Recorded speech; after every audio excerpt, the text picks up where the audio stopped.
और वो इंस्टीट्यूट जिसमें डॉली शीप प्रिपेयर्ड की गई थी वो इंस्टीट्यूट था रोलिन इंस्टीट्यूट ऑफ अगर हम प्लांट सेल वॉल की बात करें so the plant cell wall is mainly made of cellulose while the cell wall of bacteria is made up of membrane or we can say peptide or glycan तो अगर हम word पर focus करें तो ये हमारे पास टू वर्ड्स का कॉम्बिनेशन है biology word is mainly derived from the Greek word bios जिसका मतलब होता है life and logos mean study so in biology we study living things और लिविंग थिंग्स को हमने 5 किंगडम्स में डिवाइड किया हुआ है animals plants fungi bacteria and protist Assalamu alaikum class, my name is Bilal Ahmad and in today's video we are going to talk about female medical assistant experience MCQs and this paper is held on 24 May 2024.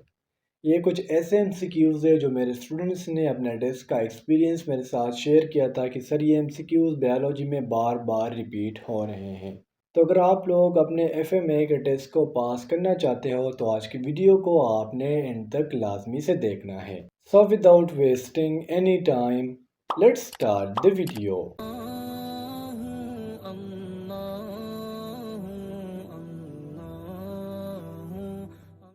The first MCQ is contraction and relaxation or the characteristics of blank.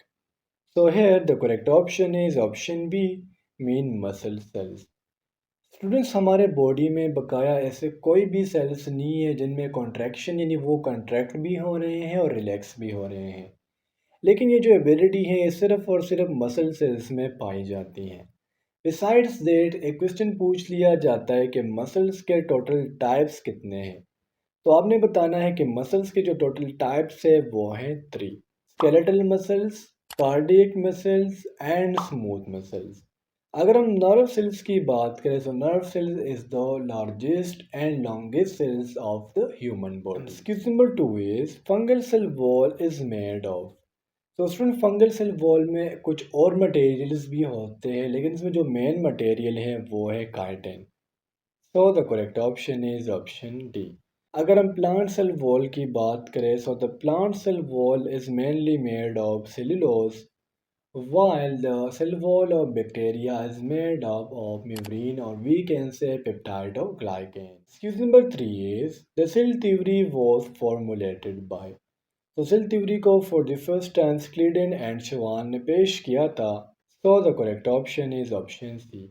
And this theory was formulated in the year 1838.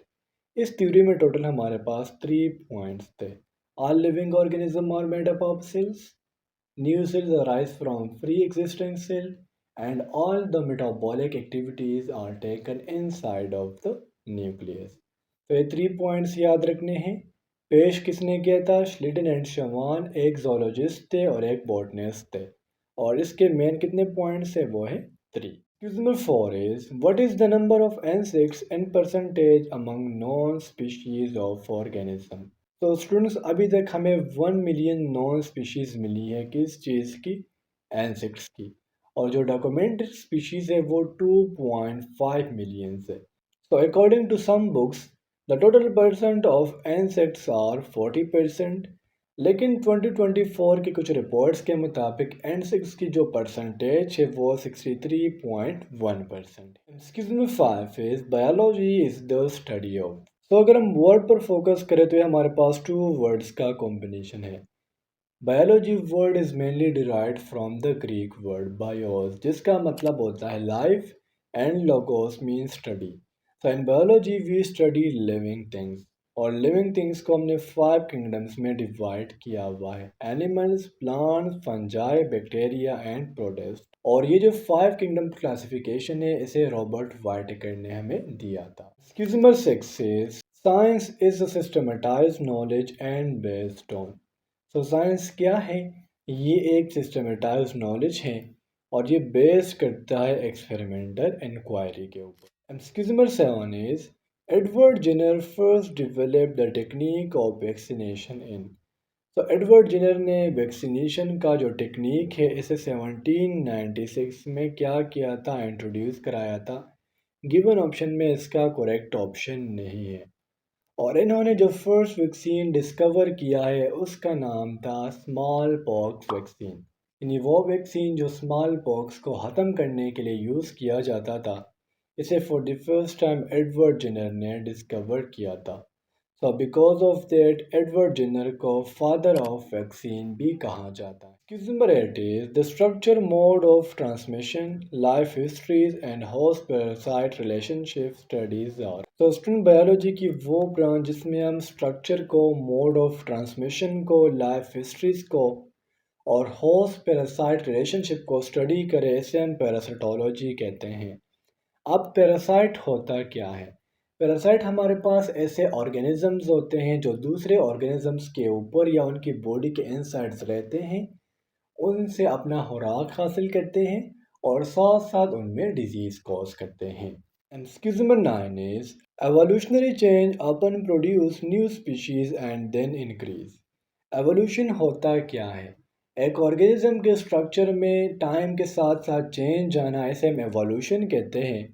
और जब भी evolutionary changes आते हैं, new species आते हैं और इसकी वजह से बायोडाइवर्सिटी इंक्रीज़ होती है।